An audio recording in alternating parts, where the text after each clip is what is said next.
Another wind war. I could feel it coming before it hit. I'm super sensitive to the ground, could always hear the vibration of feet or anything that impacted the earth that I crawl on. I could hear the howling and his house shaking and things being tossed and slung and flung around. I could hear chains rattling and fireworks going off. I could hear the clash, not of fists, but of forces of the wind.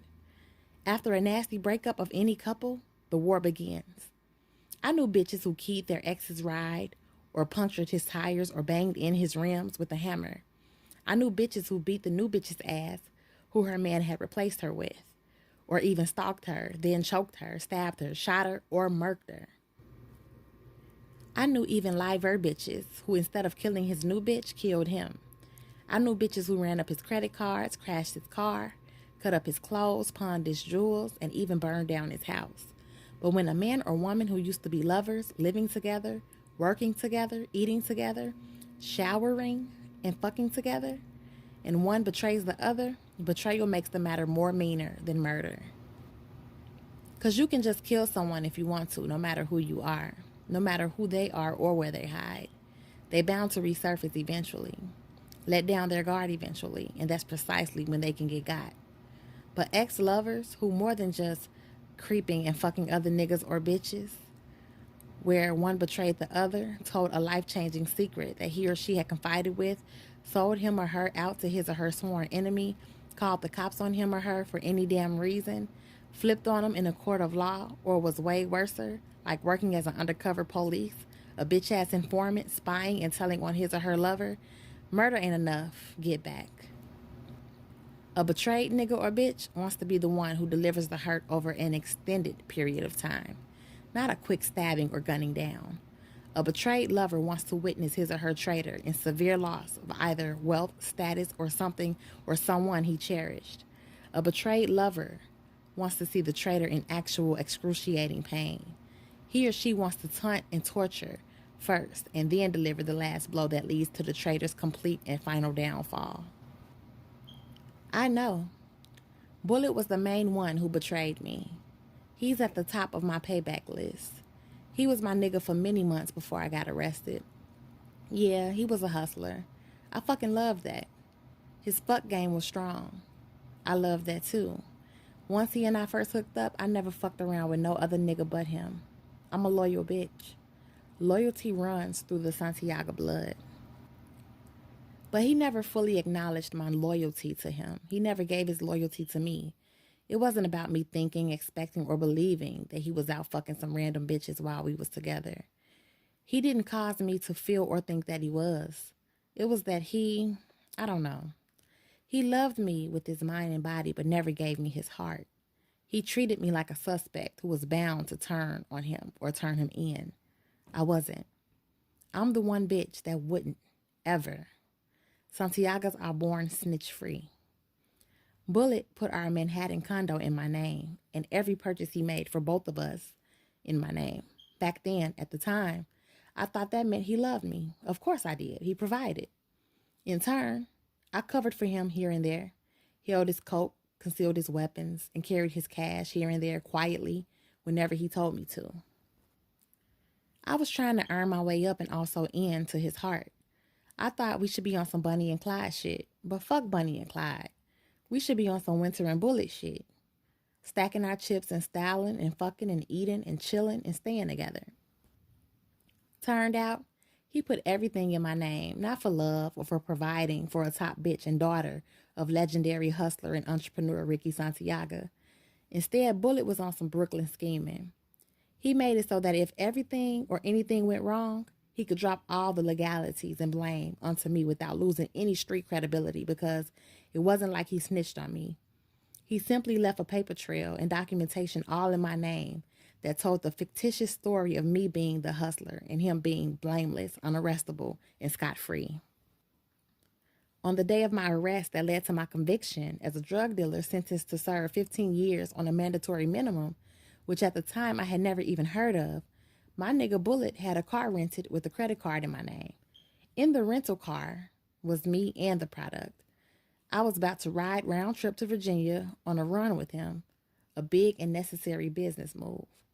Simone, who for some reason can't get the fuck out of my mind or life or death story, saw me sitting there on our Brooklyn block in the rental waiting on Bullet. I didn't see her though. Simone had bullshit beef with me that she swore was real. So soon as she saw me that day, it was on. Bitch threw a brick through the rental window. Bitch dragged me out the car swinging. We thumped. My nigga Bullet saw the rah-rah from the distance. He started rushing over. He fired one shot in the air to cause the commotion to break. Seeing him boosted my confidence, but the gunshot distracted me from keeping my eyes on her. Simone took advantage and sliced my face. Bullet held my bleeding face in his hands. He sat me back in the rental car. He tossed the gun beneath the seat. He walked around to the driver's side. I was relieved that he had rescued me. But the furious fight and the gunshot drew out the cops. The cops swooped in and Bullet, instead of jumping into the rental car and speeding away, walked off calmly as if he never was with me, never even knew me, and never intended to get in the car with me at all. I was arrested in the rental car that was in my name with the weight stuffed inside teddy bears and the weapon tossed beneath the seat. They cuffed, fingerprinted, mug-shotted, jailed, grilled, and investigated me. They asked me for names or just one big name. I gave them nothing. I rejected their bullshit tricks and game. The name is Souljah, royalty, not rats. I wasn't mad at Bullet for being a hustler, obviously. I wasn't mad at him for renting me the condo or even for taking me on his big business run to Virginia. I was down for him. I wanted to go.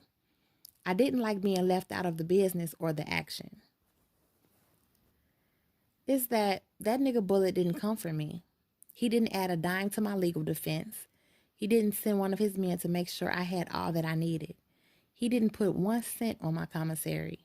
He didn't write me one letter, slip me one kite from his peoples on lock. He didn't check for me, and to me that meant he never loved me. That's why he's on my payback list. He betrayed me. I never betrayed him, not even once. So I understand this little 16 years young looking one, oddly named UBS, who is tight and at war with her ex. He seemed more my age than hers, but I knew that once a bitch blossoms, gets curves and titties and hungry between the thighs, whether or not she's 12, 13, or 16, whether or not the law says she's a minor, she is bound to hunt and chase down a man she chooses for herself. A young, sexy bitch, I know, can make it impossible for even an older guy to resist her powers, no matter who he is. He could be handsome or ugly, paid or broke, married or single, hustler or preacher, politician or teacher, doctor or lawyer, or even a goddamn judge. I accept that. As long as it's not the other way around, some old guy hunting, cornering, and chasing her young ass. Fucking and raping are never ever the same thing. He says she betrayed him. He said she's the police. She seemed too young to be anybody's police. And in the, seconds I had seen her, she didn't seem like a cop. But I ain't from down here. I don't know how shit goes around here. Everything is unexpected. It's like I'm stuck in the world of the unseen and unknown and can't control or predict the action. But now I am not alone down here. Of course I choose him. He chose me in the first place. He was the greatest sex I ever had, the wildest feeling I ever felt. He was the only man who ever caused me to let go of midnight, who never fucked me at all. I like a man who gives a bitch what she wants, a man who doesn't make a bitch feel lonely. Wife number 5. Oh, hell no. That would never, ever be me. My new nigga is my forever nigga from now until the real lights out. Even though he only fucked me once and on the same night we met, I was able to exist inside of that fucking memory. And unlike Bullet, who left me because I was cut and bleeding and would obviously wear a scar, and who set me up to take the fall, or either didn't set me up but reacted only to secure himself, my forever nigga is different. When I became the Red Python, my forever nigga kept me, adored me, even allowed me to crawl all over his beautiful body, no matter what time or where he was at the moment. Even if he was busy, I could wrap myself around his neck. He is 1,000 times smarter than Bullet. He knew I was poisonous and quite deadly. But apparently he was 100% certain that I would never, ever bite him. This nigga kept it real. He still brought home and fucked other bitches. I'm sensible enough to know that if he couldn't fuck me in my condition, he had to fuck someone. He didn't try to sneak or hide any of them. He even let me watch. After the sex, he showed me his loyalty. Threw them random bitches right out. I remained because we lived together. He fed me. He shared his monkey bars, which I used to stay fit. He even talked to me even though I could not speak back like a human being. I could only gesture. He told me that I was the sexiest serpent ever and that I would make a mean-ass belt, handbag, or pair of heels or boots, but that he would never, ever allow anyone to swipe me from him or hurt me in any way. But on the day of the most recent wind war, he wasn't home. I was hanging there on the bars waiting for his return when the firehouse was attacked. As our firehouse rocked, I promised myself that if the bitch UBS came in here, which she had not been able to do any other time while he was alert and home on watch, I will bite her with full venom. Unexpectedly, without her entering our house, I was sucked and pulled into a vicious vacuum-type current and fast-forwarding through blackness once again. As soon as the fast-forwarding stopped, and while my mind was still whirling, I was immediately mugged by the odor. Oh no, I thought. I'm back in the sewer location. I'm in the sitting position on the curb next to the gutter. Now I had arms and legs and fingers and feet. I touched my face. I could feel it. I even had my silky hair back. I was a human. Oh shit. I would have celebrated, but instead I was coughing from the stench. I reacted, wanted to jump up and walk away from it. However, I could not move my legs. I hated that. Thought it was foul play. Rather see my enemy face to face and have the opportunity to fight and change the action. I don't like the feeling that someone is trying to control my story, my life, and even my life after death story. I was uncertain how many days I sat there alone in the overwhelming blackness. However, I could count the number of unexpected events and the ways in which it affected my body. My body, I repeated to myself. Was it even mine? How could it be when I could turn into something other than me, some inhuman thing that I never chose to be? But it had to be my body because even after I got shot dead, my mind never shut off. My thoughts continued. They were my same thoughts. I was thinking the exact same way I have thought about things for as long as I can remember, and I have a great memory. No matter what other thing I became, no matter alive or dead, I was certainly, throughout it all, me. And I still was. I'm the crippled version. My arms and hands work, but my legs don't. I wasn't going to start crawling on my belly like I had to when I had no other choice. I wasn't going to make my way across the street from the curb I was sitting on using my knuckles to carry the weight of my legs like some monkey. I wasn't about to be on some special Olympics type vibe and walk on my hands. Besides, where would I be going? It was black where I was and black across the street from me. Reminding myself to exist in the moment and not get caught up in bullshit depression. No matter who you are, depression is a fucking waste of time that people with no action and no brain to tell them how to get the action started or flip an inactive situation into something brand new are enslaved to. Having that thought reminded me not to get hung up on the what ifs or what would or could or should have been. I'm a motherfucking survivor no matter what. So I endured the things I had to become immune to, the blackness, the breaking of bones, the waves of heat that scorched my ass and the soles of my feet, the chorus of millions screaming different words and sounds, but all at once. The sounds of 99 niggas cracking their knuckles, the scraping and grinding, and even the hissing. The hissing had become my only form of music down here. For serpents, hissing is like rhyming. I wasn't prepared for the add-ons, though, a swarm of tiny flying insect-type things. I call them that because they reminded me of the aggravating existence of mosquitoes. But I couldn't actually see them. I don't know if they were mosquitoes or not. But they came through suddenly in a violent swarm, attacking my face and eating me. When I would touch myself, there would be rashes on me, which was something I never had.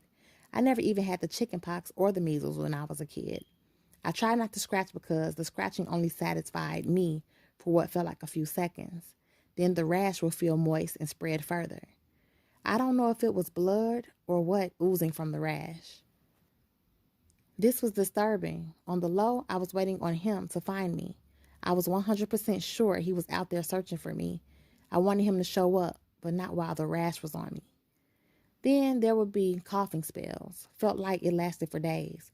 All I could do was cough and could never catch my breath.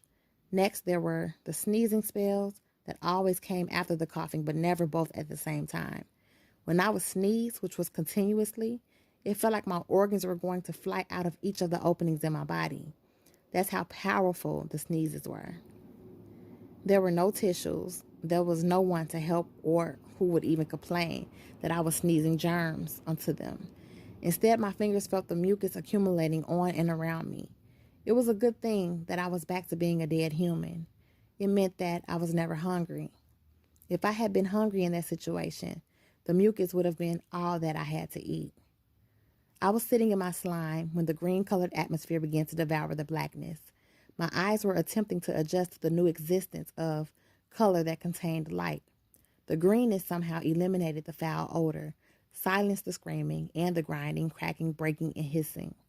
Although I was happy about the presence of color, I was worried that he was about to show up to come get me, only to see my rashes and scratches and my lap filled with mucus that had oozed down over my feet. Instinctively, I touched my face, wanting to clear and clean it up a bit, if that was even possible. When I touched my face, it was not slimy anymore. It was not bumpy. It was not wet. I moved my hands over my whole face. I could not even feel my scar. My hair felt soft, no more grease or residue or dead insects from the swarm. I pulled it to my nose. It smelled like it had been washed with expensive shampoo. My mood was shifting up. I was excited. I leaped up. My legs were working. The feeling of being able to really feel returned. As it did, the lavender sky appeared overhead.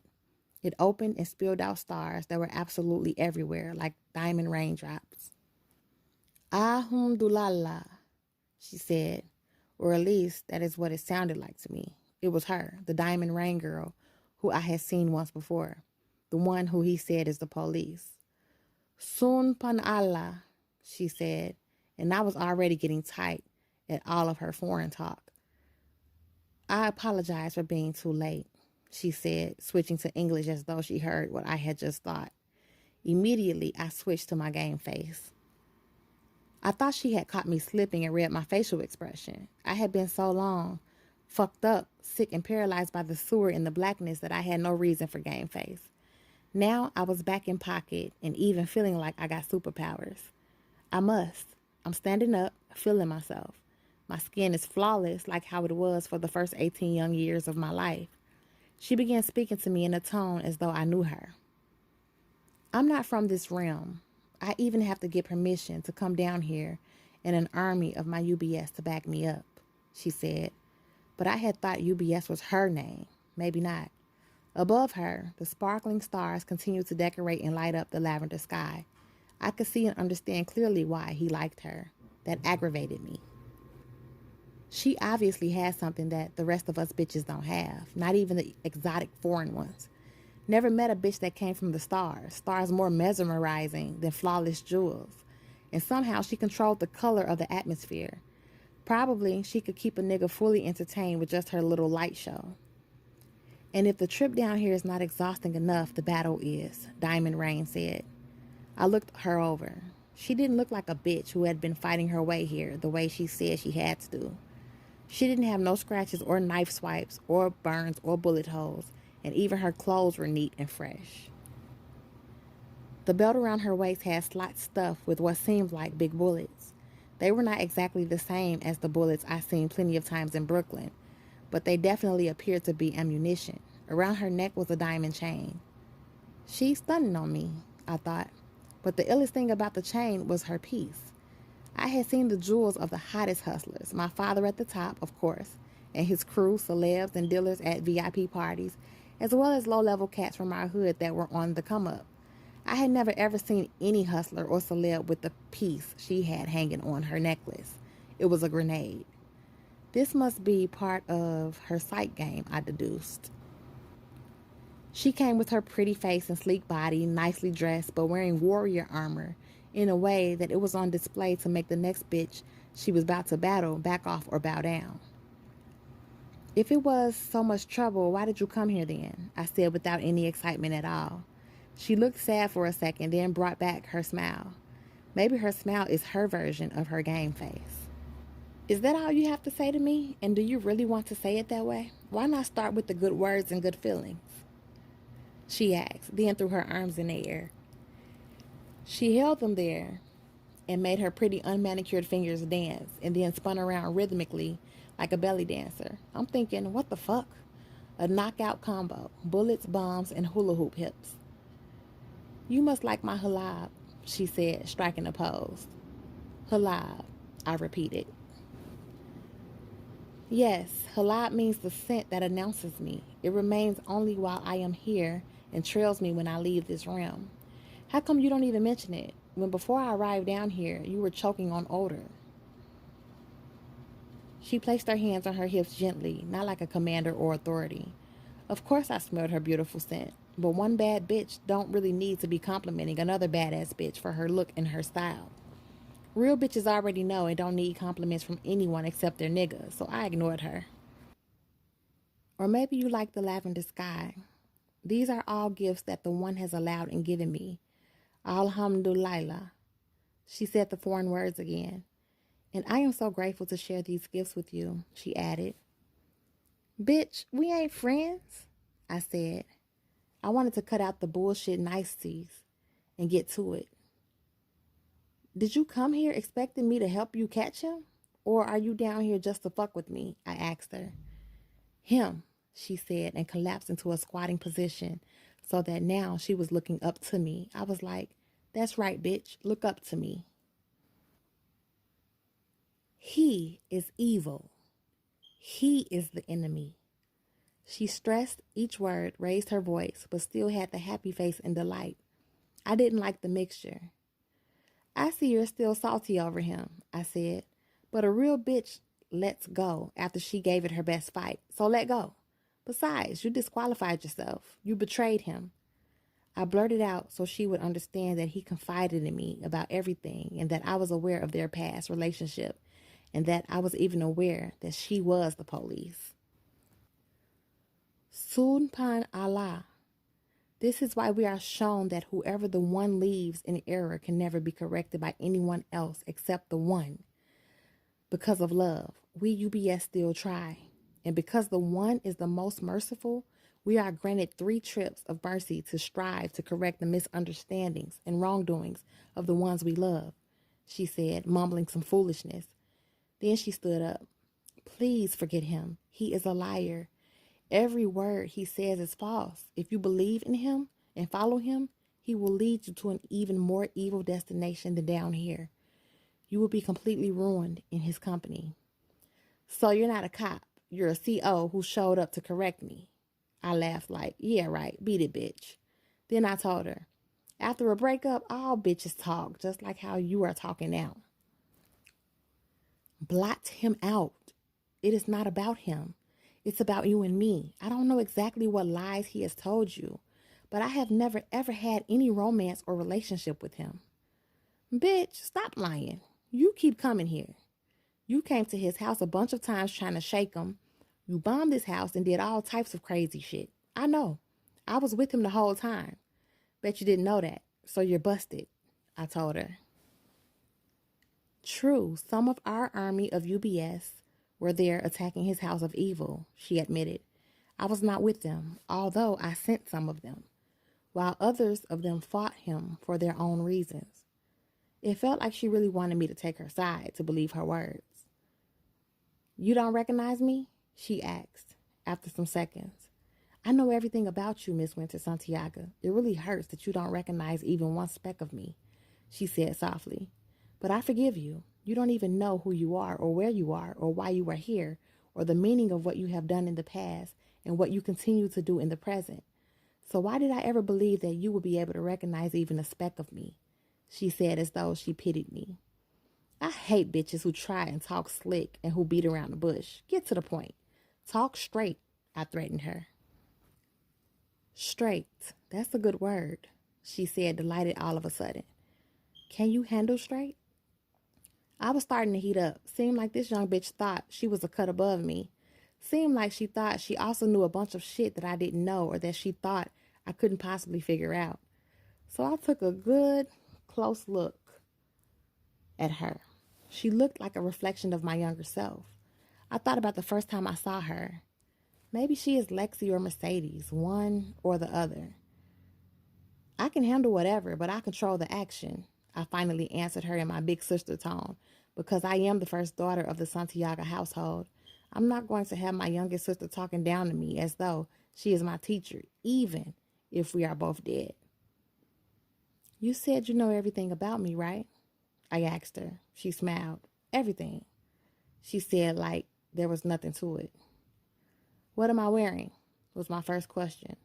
I didn't know the answer myself. I was checking to see if she could actually see me and what she saw. My look matters the most. I know. If I am looking shabby to her, I know it changes my leverage in this conversation. Ahumdulillah. You are the most beautiful looking human to me, of course, she said strangely. I used the mercy I was given to remove your scar because you seemed uncomfortable wearing it, she added, and I didn't like her flipping shit like I owed her something. She probably removed my scar because she knew her ex-lover lusts women with scars. Don't try and be slick. You still have not said what I am wearing, I reminded her.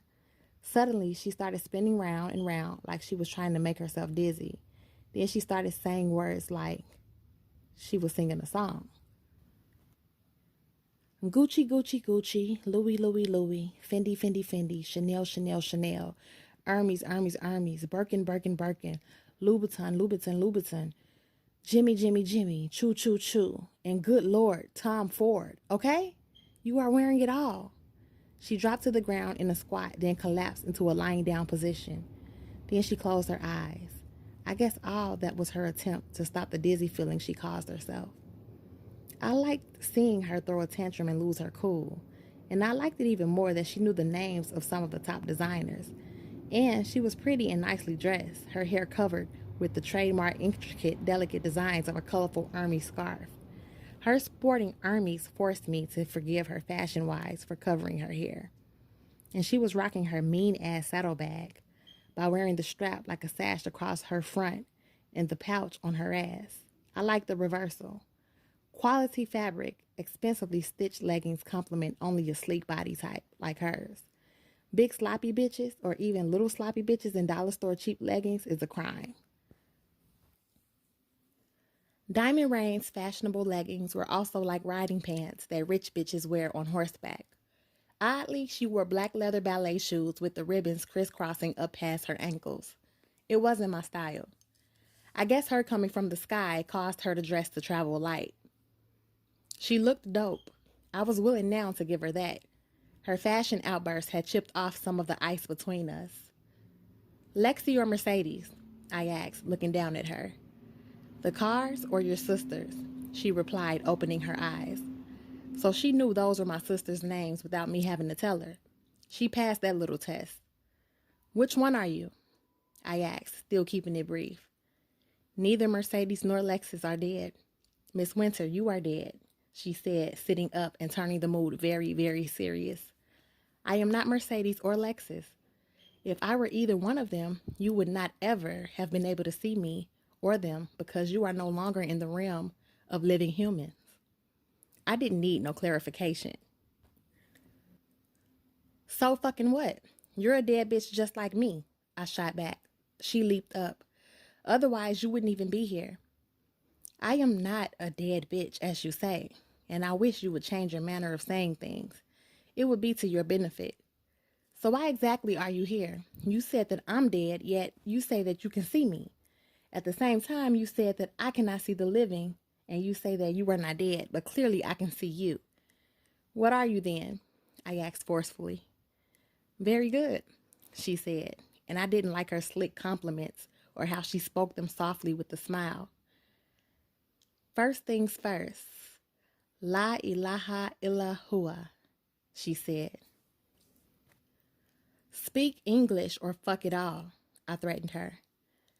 You must never follow up sacred words with niggardly words, she said, but I was tired of her foreign shit. English is only one of thousands of languages in the universe. UBS are suited to speak all of the languages in existence as part of our mercy, Alhamdulillah. Our mission is to be relatable. We introduce dead humans whose souls are lost and roaming in error to the path of cleansing. We show them how making prayers to the One is a means of protection for themselves. And also, it is absolutely the only path out of this area. She pointed out beyond the green towards the looming darkness that I had been stuck and sitting in. Then she continued.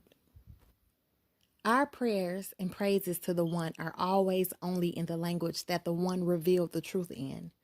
So when we are speaking to dead humans in their language, we will often add in some words of prayer and praise to the One. This is the proper way of speaking for all of us servants. And, Miss Winter, you and I and every soul are each and all servants of the Maker of all souls. Servants, I cracked up. Thought the bitch was pretty, but crazy. Pretty crazy. Miss Winter, for you to get permission to leave this realm, you will need to stop mocking faith and stop blocking the truth, which your soul already knows to be true.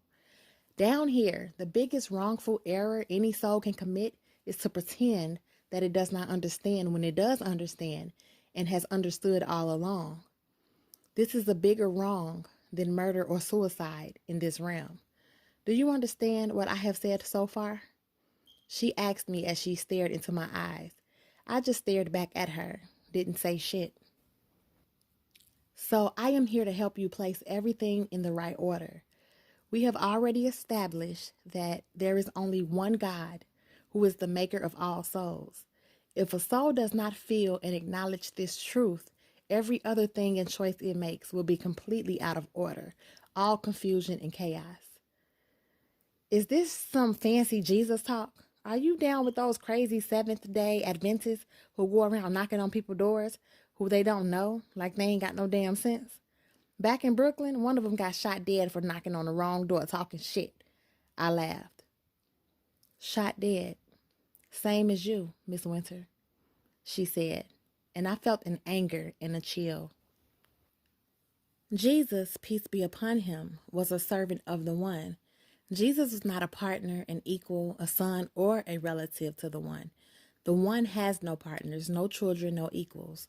No one and none of us compared to the One who created time, created the sun, moon, and all stars, the universe, and all souls, spirits, and living things. Jesus was given many, many mercies from the One, Alhamdulillah. Mercy is something only the One can grant permission for and give. Mercy is the reason you can walk today and see, hear, touch, feel, and talk. In this realm, when you see the atmosphere turn green, it is an indication that the One has provided a mercy happening at that moment. And because the devil is a liar, him and his army of demons shows up and spreads mischief and confusion among the population of lost souls, such as yourself, Miss Winter. The demons prey on the weak-minded and convince them that it was they who healed you, gave you healing and mobility, sight and sound. Demons show up when they perceive the green color in the atmosphere, the same way that sharks show up when and where they perceive blood. The demons cannot and did not and could never give you anything good or useful at all. They cannot heal you or answer your prayers or save your soul. They cannot protect or preserve or prolong your life or alter or interfere with your death and the return of your soul to the One.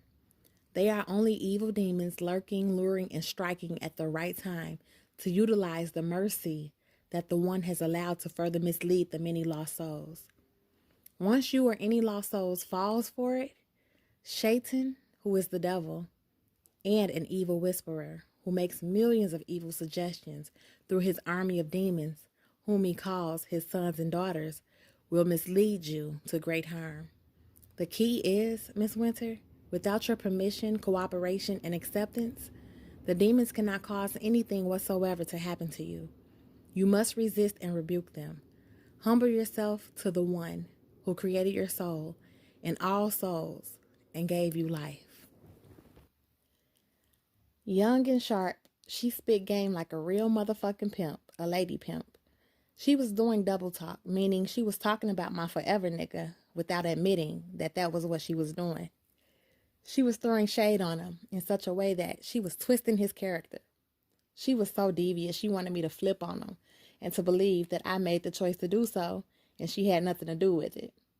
He had done so much for me. She wanted to flip it and make it seem like he had done nothing good at all.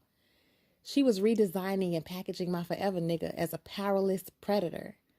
She was like those crafty detectives that tried to get me to give up info leading to Bullet. They came at me from so many different angles all at once. I didn't let them in. I didn't let them win. I wouldn't let her win either. Did she think that I preferred a life of being a boring-ass praying servant to any fucking body? Oh, hell no. Miss Winter, I have only 7 Earth minutes remaining in my mercy to you. I want to leave you with the information that you will need in order to cleanse your heart, mind, and soul and make choices that will not destroy you any further, she said, interrupting my train of thought. She shifted her saddlebag strap. Now the pouch was hanging in front of her. Her hand rested over it. You are extremely far away from Jannah, which is heaven in your English language. You are so very far away in terms of actual physical distance and in terms of spiritual distance, which prevents your soul's return to the one who created you.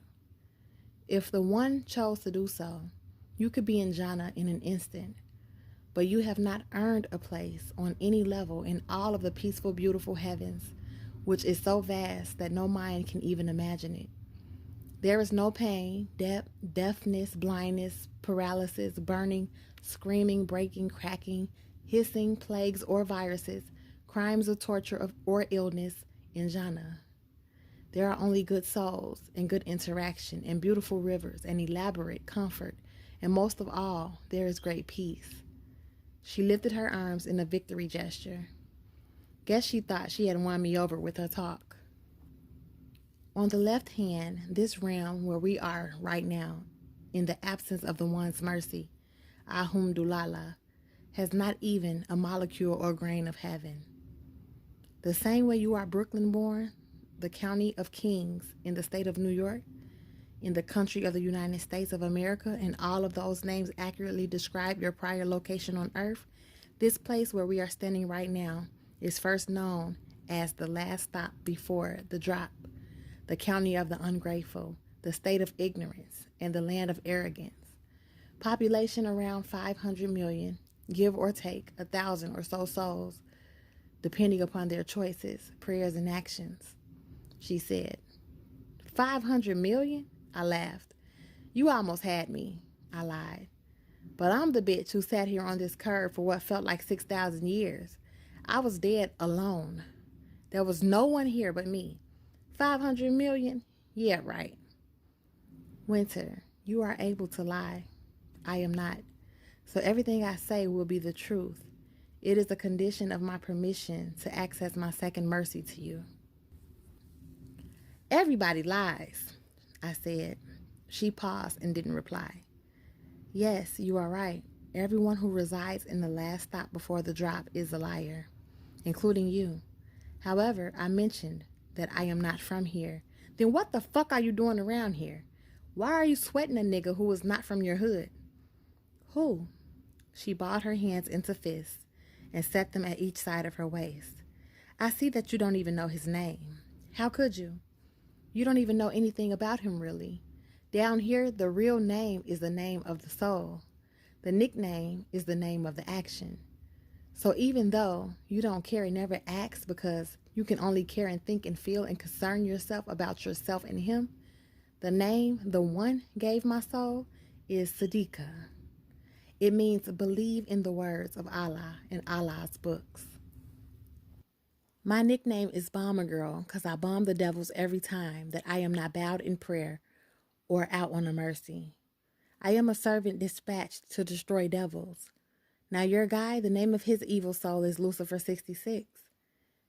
He is the 66th son of his father, Shaitan, the head devil who was condemned to the eternal fire and likes nothing more than to invite lost souls to join him in his eternal misery. Lucifer 66's nickname is that nigga because a nigga is a spirit, soul, or person who refused with all of his or her will and might to learn, grow, and change.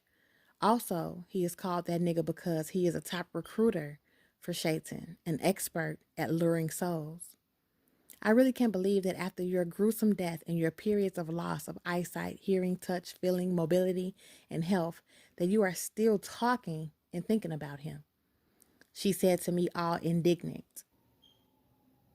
Of course you are. He is the same one who you ran away with and left me for on my first mercy. Then she laughed. Me and 20 of my UBS chased after you. We were fighting fiercely and outnumbered by his 65 jinns.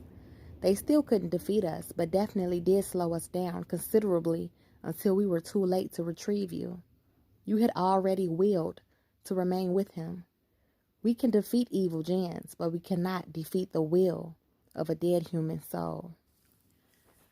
All bitches talk greasy about their ex-boyfriends and baby daddies. Sometimes a bitch be telling the truth and sometimes a bitch be lying for 1,000 different reasons, I said, folding my arms in front of her. She needed to know that I could and should teach her, instead of her trying to lead me around. Let me put you up on game, Bomber Girl said, spinning on her ballet shoes. She was somehow sounding like me. She stopped spinning, landing close up in my face, wearing an aggressive expression that was more familiar to me, but that she never had with me before. I liked this expression because I could see her anger in it. I was like, yeah, bitch, now you're showing me your real face. Blah, blah, blah, blah, blah. I spit and then talked over her talk. Wow, how could a teenager talk so damn much? I see why that nigga cut your ass off. No man wants to hear all of that bullshit. It's a real downer. How could he even keep a hard on with you talking all of that shit? Fucking you must have been a nightmare, a total wet blanket. Fuck you if you think that I'm a stupid, dumbass, clueless, whatever. I know what a soul is. Soul is the feeling in the music, or the look in the fashion, or the style in the jewels, or the rhythm in the streets. My soul was created by my mama, who pushed me out of her big coochie after my father went in her repeatedly. Then I laughed a little. Funny you should mention mama, she sang softly in a melody, like they were lyrics to a song, withdrawing any trace of her anger. That got me thoroughly heated. Don't say shit about my mother. This may be another fucking realm, but where I'm from, you don't say shit about anybody's mother unless you want to get knocked out, stabbed, or shot dead, I warned her. So, you do have some emotion, concern for, and memory of your mother. I did not think so. After your body was shot dead, the most merciful one allowed you 3 visitations of your choice. You did not even think about, or ask about, or choose to visit your own mama. Honestly, you would not have been able to have visited her, though, because she is no longer of the earth's living, and the 3 visitations are granted to say goodbye to the earthly living ones whom you cared about the most and whom you would miss the most as your soul exited the earth realm immediately after your death. Are you a fucking mind reader? I spit. How would you know if I thought about my mother or who I visited after my death? I cannot share with you just yet how I know. Well, shut the fuck up then. Here, she said suddenly, handing me her saddlebag. I didn't like that she was giving me some type of hand-me-down even though it looked brand new. But it was Gucci, dope style. So I took it. It was heavy. I learned from living in the streets that if anybody hands you a bag, you better look in it right then and there, know what you're holding. So I looked. In it was a book so heavy that no one in their right mind would ever open or read it. Even I know an author should have some fucking consideration and keep it brief. That's why I love magazines. They're less wordy, more art, and photography. They are constantly updated, so they keep up with the flow of fashion, the movement of models, celebs, and caked up people, and display the finest furniture, newest technology, awesome travel destinations, elite products, and the flawlessness of jewels. I handed the saddlebag back to her. The book is an English translation of the Book of Guidance, the most important words revealed and written to the living. On its pages are the answers to every question you have and any one of us has ever had. Keep it in case you have a change of heart. The answers and the straight way will be right at your fingertips. There is a tiny dictionary in the bottom of the bag in case you don't understand a word. Just look it up. She handed it back to me. I didn't take hold of it. Bitch, you said I was dead. Why do I need a book of guidance with all of the answers to questions for the living? I knew I trumped her, showed her how smart she isn't. Because the soul is eternal, you need to know what the difference is between good and evil, right and wrong. Once you read these pages, you will be able to distinguish and understand, and most importantly, self-reflect. Don't you care to know how come you are here at the last stop before the drop? Once you read, you will see the error in your choices and feel responsible for your missteps. Then you will yourself to pray. Sincere prayers are the only path out of complete darkness. Beep, beep. A red G-Wagon rolled up, fully AMG kitted and rims glistening. It parked a short distance away. It had me mesmerized. Of course, I had seen a Benz G-Wagon before, but never a red one. It was so mean it seemed to glow. The tinted windows dropped down. What are you waiting for? Get in. Lucifer 66, that nigga, said. He was calling for me. My forever nigga showed up just like I knew he would. Mama Lana Santiago is not down here with you. She is in heaven, Bomber Girl said quickly. She thought she knew my weakness and tried to stab me in it. She stepped in close to me, trying to block him from my line of vision. She placed the strap of the bag over my shoulder. Maybe she thought that heavy-ass book would make it impossible for me to speed off. Excuse me, Miss Winter, she said, downshifting her tone, now that I obviously had a better option. Before you decide which path to take, I want you to know who I am and why it might matter to you. In my mind, I was like, you are a non-fucking factor. Real bitches like bad boys. I'm the realest bitch, so I strutted right over to my forever nigga and hopped in. Through the blackened window, I could still see the spark of the diamond ring girl. Then, poof, she suddenly exploded and disappeared. She left a trace of her hijab. The lavender sky and green atmosphere all faded to black. As me and him sped into the complete darkness, I opened the saddlebag, admiring the grade and texture of the leather, as well as the detail of the stitching. I decided to keep it. I lowered my window and tossed that heavy-ass book right out. There was a foul breeze rushing into the rugged whip. Still, I kept my window down. I needed the air. I was concentrating on reducing my temperature. I had to prevent myself from suddenly turning into a blob of heat, especially before I got the dick down that I was anticipating like a motherfucker. The only interruption to my thorough excitement about being back to human and my pure enticement with him was my fury that little bomber bitch who stood there with her bullet-lined waistline and a hand grenade around her neck. Yet she tried to come off like she was some kind of fucking innocent angel. She needed to be armed, and she knew it. Without her ammunition and weapon, I would have never hesitated to whoop her ass for mentioning mama and reminding me of shit I worked hard to forget. I'm gonna need a drink, I told my forever nigga. Something strong, I added. I got whatever you need. Whatever I ain't got, I'll get it, he said solemnly, and I loved it.